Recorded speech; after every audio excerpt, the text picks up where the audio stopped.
প্রিয় দর্শক, আসসালামু আলাইকুম। প্রদমে চলছে দেশজুড়ে উত্তেজনা। প্রতিপক্ষকে 1 ইঞ্চিও ছাড় না দেওয়ার হুঁশিয়ারি দিচ্ছে পরাশক্তিরা। এই মুহূর্তে হাতে পাওয়া ভয়ঙ্কর কিছু সংবাদ নিয়ে হাজির হয়েছি আপনাদের সামনে। ভিডিও শুরুতে থাকছে আজকের গুরুত্বপূর্ণ সর্বশেষ সংবাদ শিরোনাম।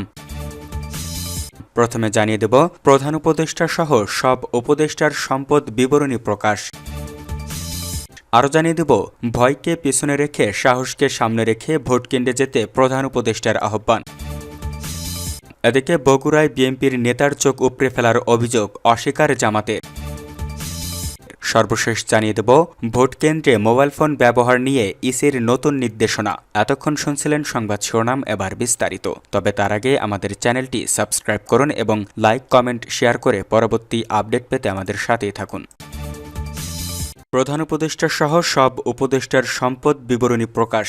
অন্তর্বর্তী সরকারের প্রধান উপদেষ্টা সহ অন্য সব উপদেষ্টা এবং মর্যাদা সম্পন্ন ব্যক্তি এবং তাদের স্ত্রী স্বামীর সম্পদ বিবরণী প্রকাশ করা হয়েছে। মঙ্গলবার 10 ফেব্রুয়ারি এক প্রজ্ঞাপনের মাধ্যমে এই বিবরণী প্রকাশ করেছে মন্ত্রিপরিষদ বিভাগ। প্রজ্ঞাপনে বলা হয়, মন্ত্রিপরিষদ বিভাগ থেকে 2024 সালের 1 অক্টোবর জারি করা প্রজ্ঞাপন অনুযায়ী অন্তর্বর্তী সরকারের উপদেষ্টা এবং সমমর্যাদা সম্পন্ন ব্যক্তিবর্গ এবং তাদের স্ত্রী স্বামীর 30 জুন 2024 ও 30 জুন 2025 তারিখের সম্পদ বিবরণী প্রকাশ করা হলো। এর আগে 2024 সালের আগস্টে দায়িত্ব গ্রহণের 2 সপ্তাহের মাথায় জাতির উদ্দেশ্যে দেওয়া ভাষণে প্রধান উপদেষ্টা ডক্টর মোহাম্মদ ইউনূস প্রতিশ্রুতি দিয়েছিলেন, দ্রুততম সময়ের মধ্যে তার সরকারের সব উপদেষ্টার সম্পদের বিবরণী প্রকাশ করা হবে। তিনি বলেছিলেন, বর্তমান সরকার দুর্নীতির বিরুদ্ধে স্পষ্ট অবস্থান গ্রহণ করেছেন। আমাদের সব উপদেষ্টা দ্রুততম সময়ের মধ্যে তাদের সম্পদের বিবরণী প্রকাশ করবেন। পর্যায়ক্রমে এটি সব সরকারি কর্মকর্তাদের ক্ষেত্র নিয়মিত ও বাধ্যতামূলক করা হয়েছে।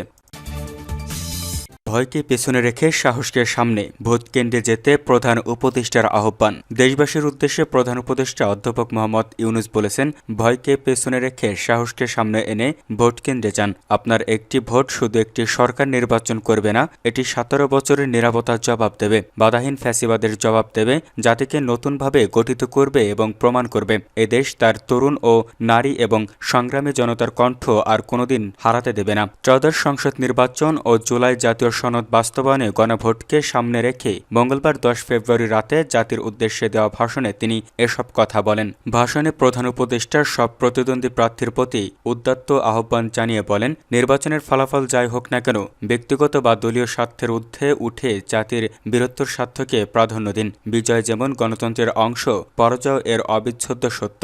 নির্বাচনের পর সবাই মিলে একটি নতুন ন্যায়ভিত্তিক ও অন্তর্বিভক্তিমূলক বাংলাদেশ গড়ার কাজে আত্মনিয়োগ করুন। তিনি আরও বলেন, এবারের নির্বাচন শুধু আরেকটি নিয়মিত নির্বাচন নয়, এটি একটি গণঅভ্যুত্থানের পর দেশের প্রথম জাতীয় নির্বাচন। দীর্ঘ সময় ধরে জমে থাকা ক্ষোভ, বৈষম্য, বঞ্চনা ও অবিচারের বিরুদ্ধে জনগণের যে জাগরণ আমরা দেখেছি, এই নির্বাচন তার সাংবিধানিক প্রকাশ। রাজপথের সেই দাবি আজ আপনাদের ব্যালটের মাধ্যমে উচ্চারিত হতে যাচ্ছে। তাই এই নির্বাচন বাংলাদেশের গণতান্ত্রিক যাত্রায় একটি ঐতিহাসিক মাইলফলক। গণভোটের প্রসঙ্গে বলেন প্রধান উপদেষ্টা মোহাম্মদ ইউনূস। তিনি বলেছেন, এই নির্বাচনের মাধ্যমে আমরা শুধু জনপ্রতিনিধি নির্বাচিত করছি না, একই সঙ্গে আমরা সিদ্ধান্ত নিচ্ছি বাংলাদেশ কোন পথে এগোবে। আমরা কি একটি বৈষম্যহীন, ন্যায়ভিত্তিক ও জবাবদিহিমূলক রাষ্ট্র গড়তে পারব, নাকি আবারও পুরনো ক্ষমতা কেন্দ্রিক ও আত্মনিয়ন্ত্রণ বৃত্তে ফিরে যাব? এ প্রশ্নের উত্তর দেবে জনগণ। বগুড়ায় বিএনপি নেতার চোখ উপড়ে ফেলার অভিযোগ অস্বীকার জামাতের। পাল্টাপাল্টি সংবাদ সম্মেলন। বগুড়ার নন্দীগ্রামে জামাত নেতাকর্মীদের হামলায় ইউনিয়ন বিএনপির সভাপতির ডান চোখ উপড়ে ফেলার অভিযোগ উঠেছে।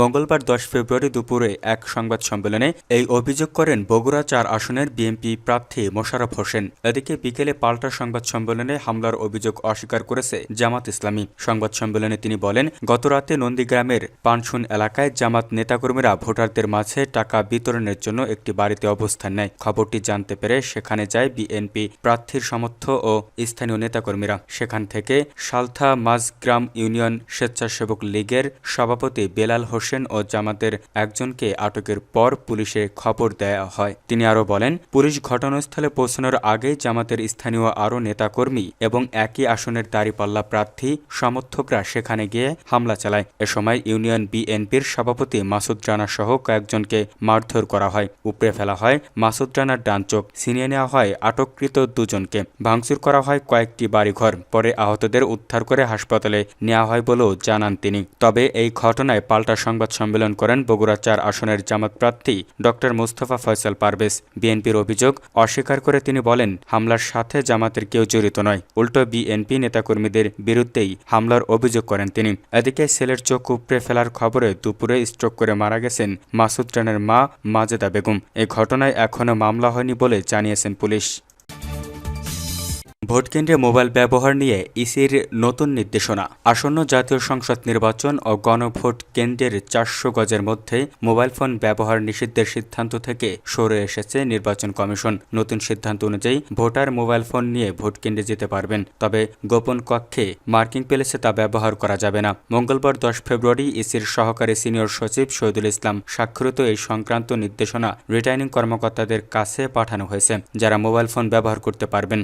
ভোটকেন্দ্রের দায়িত্বপ্রাপ্ত প্রিজাইডিং অফিসার, খ ভোটকেন্দ্রের দায়িত্বপ্রাপ্ত পুলিশ ইনচার্জ, গ ভোটকেন্দ্রের দায়িত্বপ্রাপ্ত অঙ্গীভূত আনসার বা সাধারণ আনসার, বিডিবির নির্বাচন সুরক্ষা 2026 অ্যাপ ব্যবহারকারী 2 আনসার সদস্য, ঘ দেশীয় ও বিদেশি সাংবাদিক ও পর্যবেক্ষক, ওমো প্রতিদ্বন্দ্বী প্রার্থী ও তার নির্বাচনী এজেন্ট এবং ভোটার। নির্বাচন কমিশনের তথ্যমতে ভোটের গোপনীয়তা রক্ষার স্বার্থে কোনো ব্যক্তি, সেই ভোটার হোক বা কর্মকর্তা, গোপন কক্ষে মার্কিং প্লেস মোবাইল ফোন ব্যবহার করতে পারবেন না। ভোটের পবিত্রতা এবং গোপনীয়তা নিশ্চিত করতেই এই সিদ্ধান্ত নেওয়া হয়েছে। সংশ্লিষ্ট সবাইকে এই নির্দেশনা কঠোরভাবে মেনে চলার জন্য অনুরোধ করা হলো। এর মধ্যে এই নির্দেশনার অনুলিপি মন্ত্রিপরিষদ সচিব, প্রধান উপদেষ্টার মুখ্য সচিব, জননিরাপত্তা বিভাগ এবং মহাপুলিশ পরিদর্শক সহ আইজিপি সংশ্লিষ্ট সব দপ্তরে পাঠানো হয়েছে। 12 ফেব্রুয়ারি নির্বাচন অবাধ ও সুষ্ঠু করতে মাঠ পর্যায়ের কর্মকর্তাদের প্রয়োজনীয় ব্যবস্থা নেওয়ার নির্দেশ দিয়েছে কমিশন। এর আগে রোববার 8 ফেব্রুয়ারি রাতে